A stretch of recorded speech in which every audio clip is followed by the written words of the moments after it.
I know your college has been doing a lot of innovative things, and you've been in the innovative space as one of the leading partners for Savitribai Phule Pune University, as well as for the AICT initiative, which is being taken under the Atal Innovation Mission. And, so it all reflects from the kind of participation that we always get from your institutions. So to put the context right, the first thing that I want to share with the faculty members here is that things are changing at the national landscape. We see the new education policy, which is coming in. And the new education policy has laid in a lot of emphasis on what we call it as the originality of thinking capabilities of students. So I always feel that such centers are not the centers alone for an activity that we do, like a placement activity, a placement cell that we have, when, IQAC cell that we have. And in a similar manner, a third cell that institute has is a startup innovation cell. This is not what it means. It means that the startup innovation cell has to merge with every department, every faculty member, and every student in the college ecosystem. Unless we do, this is a change driver. This is going to be the change driver for future. And this is what we feel, that we were fortunate that we studied this whole concept. I had the fortune of learning the whole thing about 5 years back, when I started sitting on the committee to create the I2E policy for the state of Maharashtra. And while we were doing so, we understood that there were already 11 states who had implemented the I2E policy. But what was important, not the policy alone, but how do we implement that policy at the college framework? How do we go to the grassroots? How do we do it in the universities? It became very, very important. And when we have to think of a college or an academic institution, what becomes very important, how do we weave it into our whole system? Today, we know that faculty members are excited to go in the class, teach, and have maximum number of students attend the class and give a wow factor to them at the end of the session or at the end of the semester, when the feedback is taken that your session was extremely good. That was one motivating factor. But this used to be the factor when we were faculty members. But currently there are many other factors which influence the faculty members. And that second important factor that makes them very happy is the kind of research publications that they have, the kind of patents that they have been able to submit, and they've been granted the patents. And then the kind of funding that they receive for institute like yours, So these are the factors which excite people. And then, how is the ranking for my college, and in NIRF, how do I rank, and so on and so forth. But I always feel that these are the outcomes. But what is really important is what goes inside the system. The thing that goes inside the system is what will come out of the system. So for this, what goes in the system is where I want to address this very important issue of how do we deliver the sessions, how do we look at the projects that are being given in our college system, and how do we see that our faculty members also think innovatively, which means that the pedagogy of teaching has to undergo a change. The pedagogy of delivery has to undergo a change. The pedagogy of assessment has to undergo a change. And innovation is something that has to be the driver for everyone. And as is rightly said, that the currency for 21st century is going to be innovation. Innovation and education, these are the only two currencies of the next century. And those who have understood the significance of how do we bring education and innovation together are going to be the winners, be it individuals, be it faculties, be it students, be it institutions, be it universities. I would put it this way. So those who are able to encash on it, understand this quickly, and take steps ahead are the ones who are going to go ahead. So when I say that we need to bring in originality of thinking and in the thought process, what really becomes important is how do I engage my student community in terms of understanding what are the real problems. In fact, we had some of our sessions which were taken for us by Professor Junjunwala from IIT Madras. He is authority in this subject, and only one thing that he would tell all of us, I mean, he had put in that as an assignment to us, saying that when you're setting up the startup innovation cells, the first thing that you need to do is at least choose 5 select faculty members from your institution. Don't get into, getting everyone to do what I'm saying. Just get 5 faculty members and allow these 5 faculty members to engage with industry to understand what is the pain area or the problem that the industry is facing. Just get that. In fact, this morning I was in a session which we were doing, the Power 2021, the session that we're doing, where we are doing a session on customer discovery. So while I was doing this session on customer discovery, I felt that this kind of a session is very, very relevant for faculty members as well. A lot of faculty members tend to get into research areas because they feel that this has to be solved. This is your inner, eureka that says, even for the student, it happens so. The student faculties tend to bring the problem on the surface because they feel that this is a problem. But there are very few times when the ideator or even the teacher who is guiding the ideator has actually gone to the grassroots to find out from the industry what are the pain areas for the industries, and bringing those pain areas, if we're able to bring in or pin down about 100 pain areas, supposing we are in the pharmacy college, and if these are the 100 pain areas for pharmaceutical companies, and which require really long-term solutions, can we pen them down as 100 problem statements that are given to different departments, align them to different departments? And this should be the kind of, the ongoing projects on which the student should be working on. And on an ongoing basis, I feel that the faculty members can play a significant role in terms of guiding them. This will excite teachers also to be updated all the time, because they will not be able to rely on what they taught 5 years back.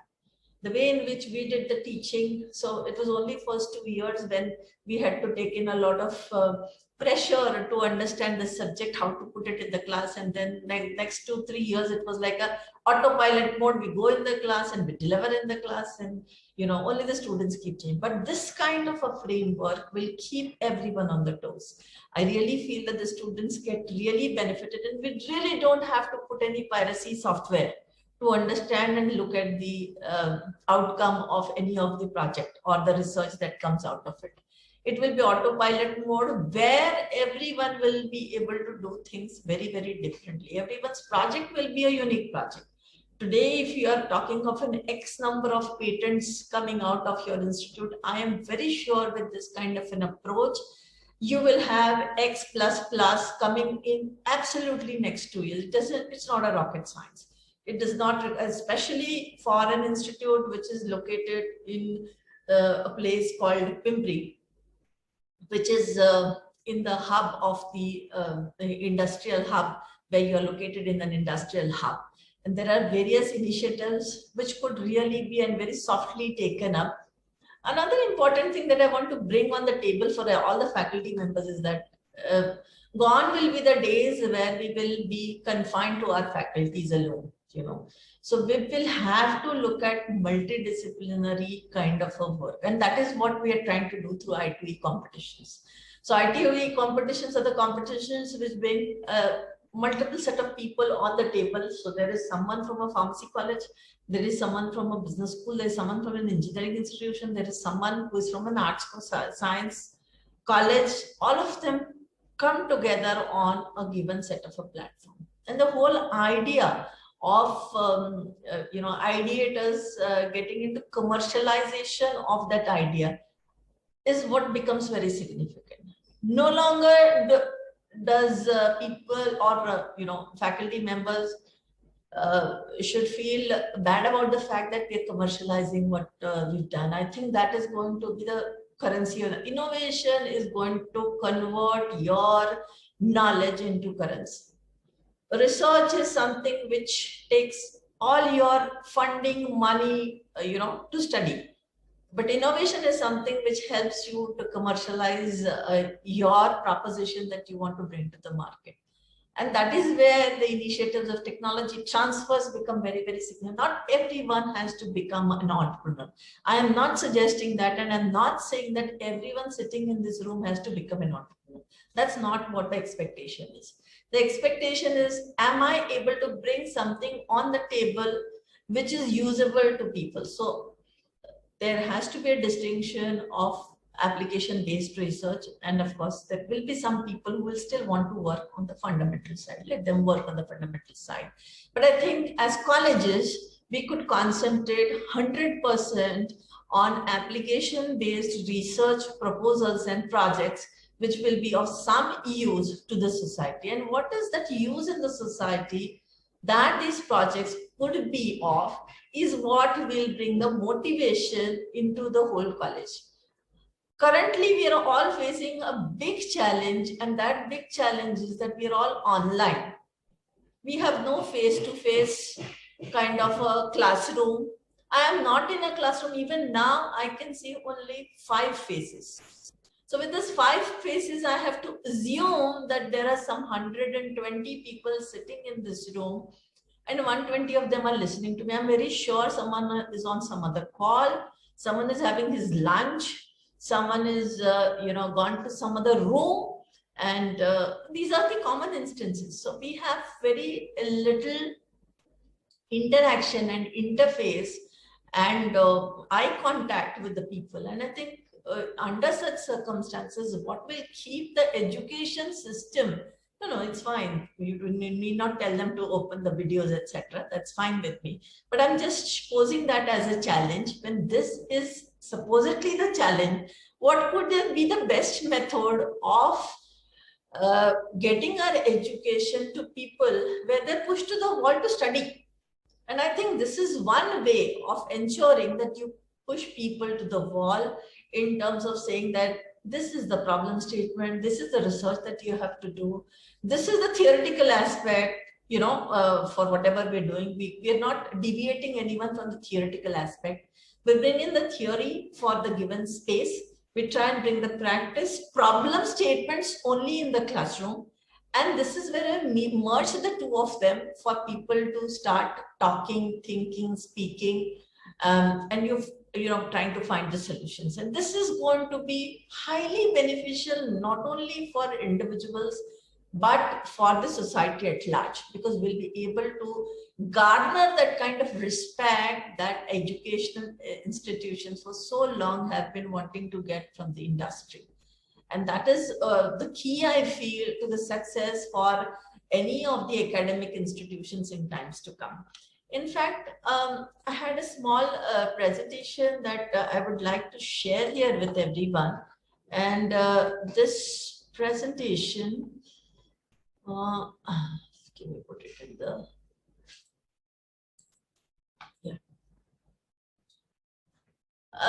so a lot of times people feel that, getting into the startup ecosystem is a fashion, it's a style. I have a startup of my own, So because 20 people are doing it, let me also do it. A lot of times even colleges tend to do that because there are certain marking available in an IRF and some of the competitions where, my college name has to be there. But I think these are all the peripherals, according to me. What is the core in the whole process is what is the value that this whole center is going to bring to the complete ecosystem of education, and how will you be looked up differently, be it in your, if you set up your enterprise will have an answer to the success. If you go in for placement, this will also develop your originality of thought for the students, and also a kind of one-upmanship in terms of getting into real good profiles wherever you get into, because you have developed your ability to think on any problem statement that has been given to you. For the institute, because it will drive a different kind of motivation, where it will not be Chitlange sir who has to drive what is happening with the teachers, whether they're taking classes or not taking classes, etc., will not be what, because I've been a director myself in an institute and I know how difficult it is to keep all the teachers motivated all the time, you know. So his problem also gets sorted. And as teachers, I've been one of the teachers myself also. I think I've always looked at, you know, some trigger in my life that will keep me excited. If anything is new and different, everyone feels excited to do that particular work. If you have a monotonous work, no one wants to do a monotonous work anyway. So what am I trying to tell everyone here? That I'm trying to tell everyone here that there are so many problems around us. And the problems are really, really very, very large that are around us. But every problem has to be looked up as a big opportunity.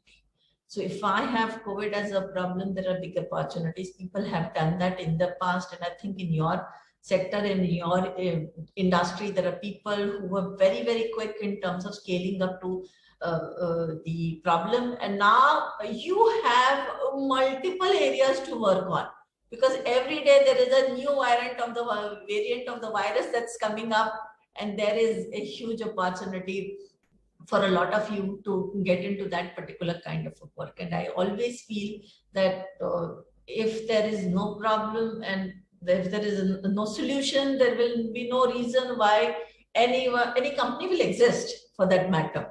A lot of problems are latent, and sometimes you have to trigger people to think about the problems. You know, even if you go to a pharmaceutical company, to give them a kind of a dig them into the problem statement, they would say that this problem does not really exist for me.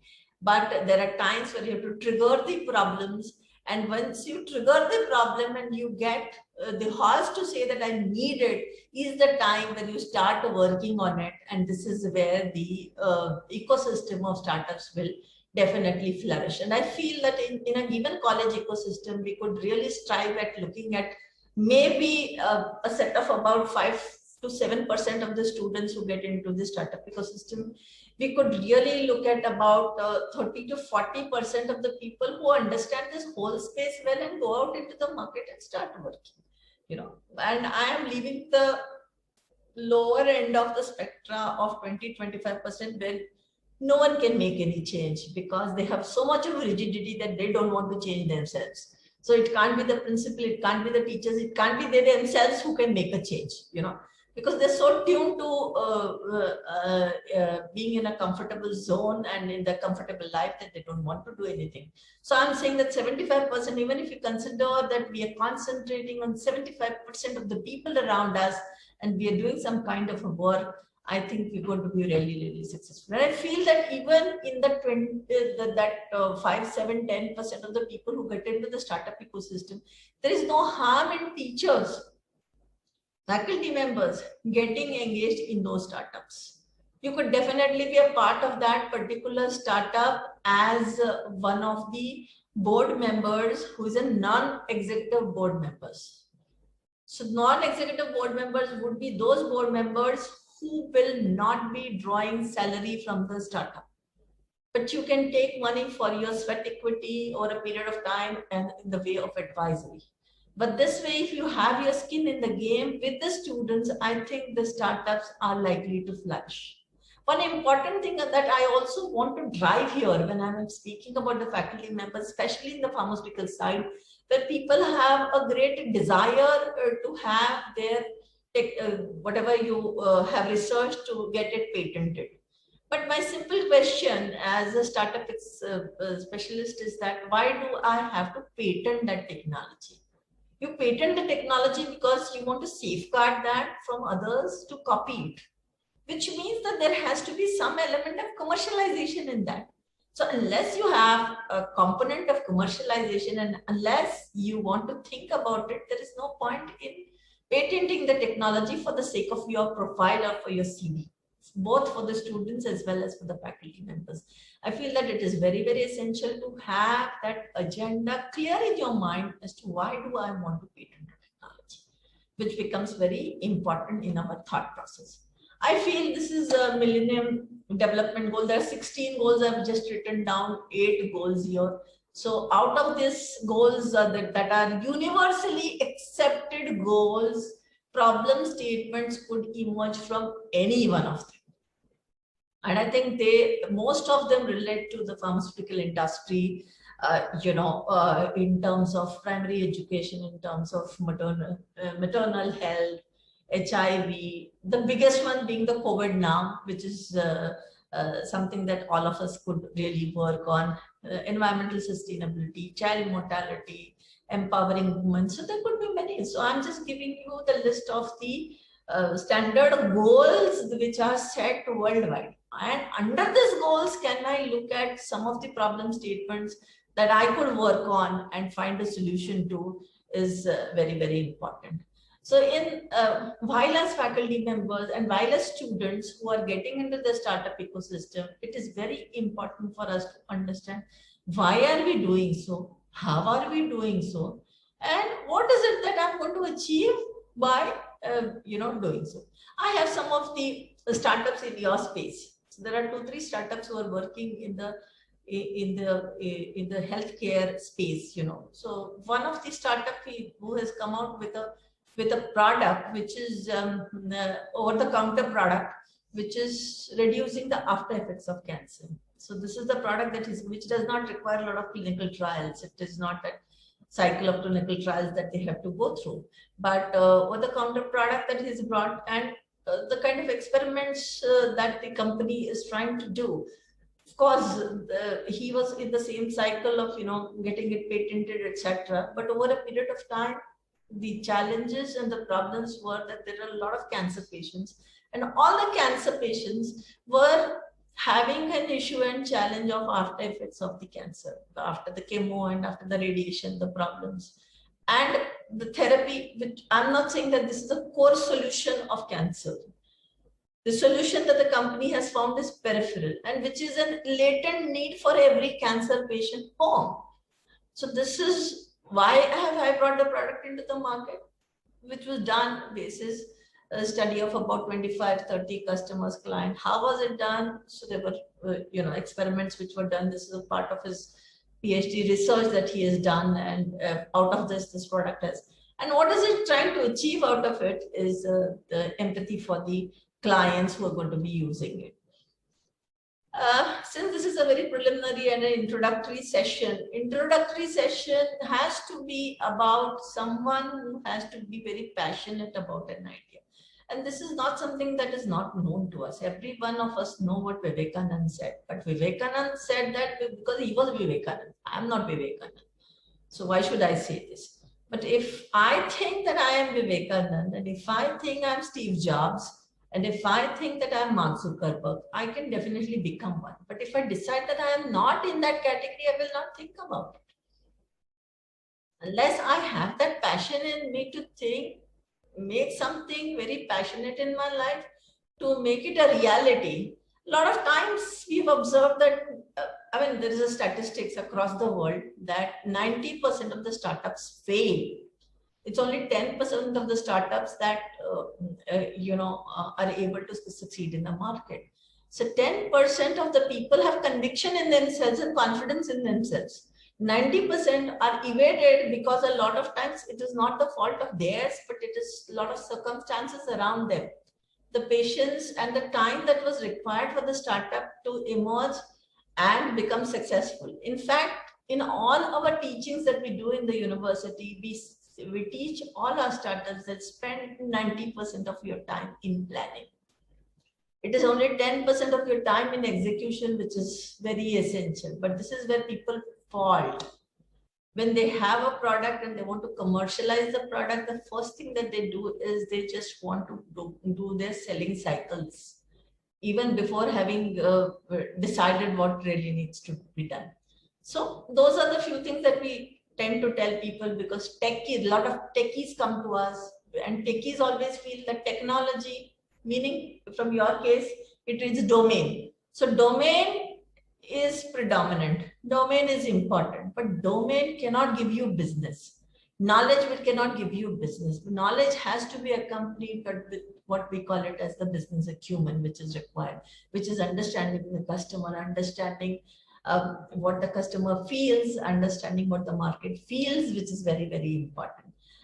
There have been cases where people will have come out with a product which was before the time, for example, Paytm came in 2010, was a big failure. But the same Paytm became a success when demonetization happened. So it is important for us to understand what is the right time for your product for the acceptance.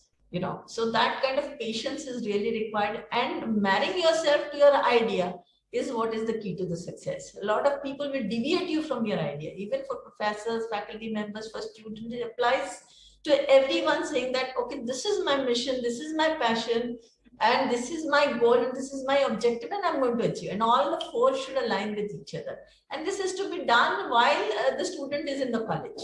If you start thinking about it when you are 35 or 40, it's too late in your life. If you thought about it when you're probably 19, 20, 21, is the right time where you can explore, experiment, do a lot of things, and probably tweak it, change it, and still become successful. Second important lesson I want to give to everyone sitting here is that it's just not about the idea. What becomes very important is the context in which I'm bringing the idea. So context क्या है? Context क्या है? आज सा context क्या है? Healthcare. आज सा context is all about healthcare and how do I make myself very healthy? How can I stay away from diseases? So this is the context, and this context is going to remain in the world for next 5 years. Next 5 years, we are going to have every individual think from that particular perspective. Be it your living, be it your house, be it what you eat, be it the food, be it your lifestyle, be it your work, be it the kind of supplements that you take, everything is defined by the context. So that becomes very, very significant. And how do I understand the context? The students will say, I will not know how to understand the context, So context can be determined by meeting people. I know it is difficult for you to go and meet people right now, but you could definitely do it online. Try and understand where do they live, where do they work, how do they socialize. And I'm sure this will give you a lot of insights and opportunities. I'm just driving this session for people to understand how to spot a problem. Spotting the problem is the key to the success in the innovative world. Unless you have done that well, I don't think you can become successful in your life. And I always feel that whenever you are doing things, it should have a human-centered design. So very, very important, a human component and human element is very, very essential in defining a problem. How do you look at things? How do you understand? And how do you make that happen? Understanding this whole context. So the first important thing was the problem. Second, I feel, is the context in which you are doing your particular work, which can be done by understanding people around you. So if it is the companies, then you have to really reach out to the companies to understand how they look at it, how do they understand, and what is it in the making for them. Next lesson that I would like to give to everyone sitting in this room, and this is a very simple lesson, very easy to follow, is what is the kind of networks that you have around you. So if you've defined that this is one area in which I am going to be progressing, then can I look at developing my network in that particular area? There's nothing wrong in reaching out to good people across the world. And today, the whole world is on a LinkedIn. The whole world is on a Twitter. You could reach out to people through their websites. You can reach out. And it is also important that you surround yourself, try and listen to what they are saying, try and surround yourself with what you want to become. So if we surround ourselves with 9 people, this is general human tendency that we tend to be with people who are a little inferior to us, because that makes us feel very happy about our own selves. Very few people who have that guts to get 8, 9 people better than you, and you remain in the company of 9 people who are better than you. Because, if 9 people better than you will always give you a challenge that, boss, you've not done this, you've not done this, you've not done this. Otherwise, we remain in our self-glory that I'm great, So that's very important. And every time your benchmarks will go up. Over a period of time, as a student, today your benchmark is this. Over a period of time, in the next 3 years, in the next 5 years, in the next 15 years, in the next 45 years, you will have different benchmarks of people around you. So try and set that company around you, which is very, very important. Cautiously build your network. Try and be, just not have a relationship on a LinkedIn which says that I'm connected to him. Try and build deep relationship, and deep relationships will build provided you are able to bring something on the table. And very important for the students that if your friends don't inspire you, find those people who will inspire you, which is very, very important in today's times. For the students, again, it's important to find the right kind of mentors. Isaac Newton rightly said that if I have seen further, it is only by standing on the shoulders of the giants. So if someone is better and I'm seeing from his eyes, is where I am able to go ahead. So find the right kind of, it's a very tough job, I tell you. Finding a right mentor is very, very difficult in life. Anyone who's been able to find the right kind of mentor is the one who goes places. So network is important, but along with network, it is important that who is there to help you and mentor you. Build your own mentor network. It's just not one mentor, because one person cannot help and support the other one. Try and have, the group of mentors who will be able to understand and explain you and why you want to do something. He'll be critical about you and he will be persistent, which is very, very important. And very important in Indian academic system, we find this very, very, people are very stingy about the fact that express your gratitude. If you find something good, nice about someone, just go and say that, I learned this from you. Indirectly also, if you've done that, kindly do that. Gratitude is going to take you a long way. I feel that habits, value, leadership, and impact. These are the 4 important things in everyone's life. Build the right kind of habits, have the right kind of values, have the right kind of leadership, and this is where your impact will start falling. Even if you're a student today, if you have the right kind of habits, if you have the right value system today, and you are able to depict the leadership, you will create an impact in whichever sphere of life that you are. And I feel that this is what Steve Jobs has said this, and Steve Jobs' philosophy in life has been only solve a big problem, don't solve a small problem.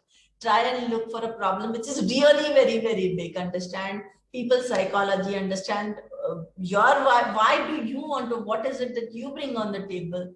Be focused, have your networks, mentors, gratitude, and habits. This is what is going to take you a long way. There are incubators like DY Patil will also be having an incubator, or my incubator, which will help you succeed in your startup journey. Start finding your 4 W's and 1 H, who, when, where, how, why. And I'm sure you are not getting into something like this. What if my business fails? Is my solution the right kind of solution or not? Don't be scared of failures in your life. Each failure is going to tell you what not to do in your life. That is very, very important. And don't think that you're getting into a boat which is sinking. Life is really big for all of us, So we have a long way to go in terms of and for every college and for every institute, my advice is don't try and fit yourself because everyone else is doing, I want to do it. Don't do it. See if it fits into the philosophy and culture of your organization. Try and do that. That's all from my end. I tried to club the teachers as well as the students in this session, and I hope I'm happy to take any questions if anyone has. And if not, I am always available for any interaction later with any one of you. And Chitlangi sir, I'll be happy to do a session only for your teachers, which is how to run and do things in an institute, and how we've done in the university is something that you can replicate in your college as well. Right. So since this was a mixed session, I tried to bring everything. That will be great for us, madam. Definitely we'll go for that. Actually, I was supposed to ask you that thing, because how the policies are implemented in university, we wanted to know, so that same policies the institution can implement. Absolutely, absolutely. There is a way of doing so. Yeah, because as you understand, for private institution, we need some guidelines from a statutory body. So as a startup, what you said, even the faculty can can think of their own startup, but then we need some policies wherein we can guide them in a proper channel. So we will have one session, madam, that way. Sure, sure, sure. Thank you. Thank you so much. Yeah. I'm happy to do that. And if anyone has any questions, Yes. someone? Thank you very much, ma'am. It's truly inspiring session for all of us. Each and every line and slide is really learning and enriching to us. Ma'am, we have some questions from ourselves. Ma'am, we're really eager to know about Center for Innovation, Incubation and Enterprise at SPPU, and what are opportunities for the students and faculties and aspiring entrepreneurs in it. Fantastic. I'll quickly answer that question. So any, number one, any student who has any idea that needs to be patented, you can apply to us along with your faculty members. A student can come with a faculty member with a letter signed by the principal, and you can share it with me. We have an opportunity of giving fund to people, but there's a committee. We have an IPR committee, and it will go to the IPR committee. The students could present their ideas there, and if we find that useful, and if there is a commercial value to it, you get 80% of the funding from the university. This is the first opportunity. Number two, we conduct innovation to enterprise competitions every year.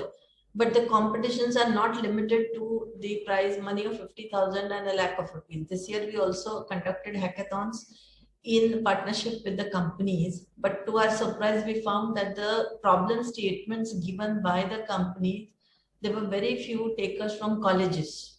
There were a lot of takers from the outside ecosystem who found solutions to the problems. In fact, we had a prize money of 5 lakh coming from PCMC and a 5 lakh money coming from Kirloskar Group company. But the takers were from outside the college ecosystem, which is an irony for me. So one is the prize money that comes. Number two is we spot at least 30 to 35 good startups from our 150 to 200 colleges. Only 2 of them get the prize money of ₹1,00,000 and 50,000, but rest of them are taken into a pre-incubation system where we run them through training programs to ensure that they reach some level of maturity in their thought process. Post that, which is going on, Power 2021, which is going on right now. Out of this, what we will be doing is we will take a select few of them who will be taken up into the incubation center. And in the incubation center, we do it both ways. If there is an incubatee who is from a college, so we give both options. The student can remain in the college, in the ecosystem of the college, we can do virtual mentoring. But if someone wants to relocate to university, we give the person a space in the university. This year, our fund for seed money has also been released. So we also are going to be providing seed money to the startups who go into the incubation center. But my process is very stringent and very difficult. First, the colleges have to come through I2E. Then from I2E, they have to go through the training program. Unless they have gone through the training program and we spot, because 3 months we assess them. Complete 3 months we are sitting and assessing them. And currently today, for example, the faculties who are doing the training were from GDC IIT Madras. So the same model I'm trying to bring from there in terms of understanding that we are at least a benchmark of the best at the national level. And then seed money is given. The third thing that we also do from the university perspective, where we try and help and support the people who come into our system, is we keep having a lot of awareness programs, sessions which are conducted. We reach out only to the college coordinators who are with us. And fourth, which is the Startup Innovation Cell heads. We have at least 2 training programs for them in a year. Last year, we conducted a 6-day training program for them, 30 hours, where they also got a certificate, which is what everyone likes, to have a certification, which I don't believe in, but people like it for their own progression. So we gave them through HRDC. We managed to get them through HRDC, which gave them all the scores for being the faculty. So we also manage all those things for you. But the whole idea is, how do we build capacity? And we are happy to engage with any of the programs that you may have which you may want to associate with us, in a form where we are your partners, we are happy to do that. Besides this, if there are any awareness programs or any other trainings on innovations, and if you need help and support from me, I'm happy to.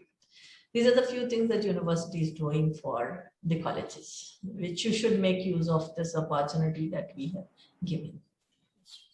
Thank you, ma'am. Thank you very much. Another thing that I just want to ask that many times the students and faculties need some information about how to set the startup, what are the legal requirements, from where they can generate the funds from government or private funding agencies.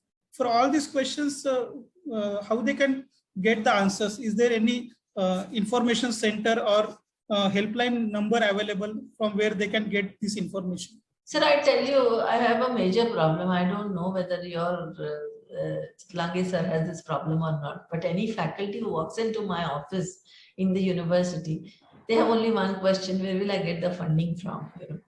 My answer to everyone who comes into my room is only one: how much money have you invested in the company? Have you put in 50,000 rupees, a lakh of rupees, 2 lakh, 5 lakhs? Unless you're putting your skin in the game, I don't think anyone can help them. That is our first rule. And number two, the second important rule that we have here is that unless the person has taken a pre-incubation kind of a training with us, where he understands what are the legal aspects, what are the kind of companies, LLP काय असते, private limited का करायला पाहिजे वगैरे सगळे no जे आहेत. आमच्याकडे बरेच व्हिडिओ सुद्धा अवेलेबल आहे. आम्ही युट्यूब वरती पण बरेच आमचे व्हिडिओज टाकलेले आहेत. People can have a look at those videos. And those who come into our system, then we help and support them. If they need a lawyer, we give them a lawyer. They need a company secretary, we give them a company secretary. If they require a chartered accountant, we give them a chartered accountant for company formation. And we help and support them with compliances. Yearly compliances are there once you have a company, etc. We help and support in everything. But for that, they have to legally come into our system as an incubator. And we don't charge anyone for any of our services that we do. But we are very clear that we only take serious people. I'm very, very clear. And fortunately, we have a nice LMS now, a learning management system, where actually I can see if anyone has attended the class, not attended the class, if I put in a video, has he seen the video for 5 minutes, 10 minutes, if he's completed the assignment on time. I don't have to bother. I was just thinking, if I had this tool 7-8 years back when I was in the college as a principal or director, my life would have been so easy. But now with the LMS and with the online system, we have exact record of every student, what he does in the class. So these are the things that we do to understand the seriousness. And those who are serious, we go out of the way to help them and support them in whatever possible ways. And if you think that in your college you want to set this up and you need any help and support from me, I can give you that.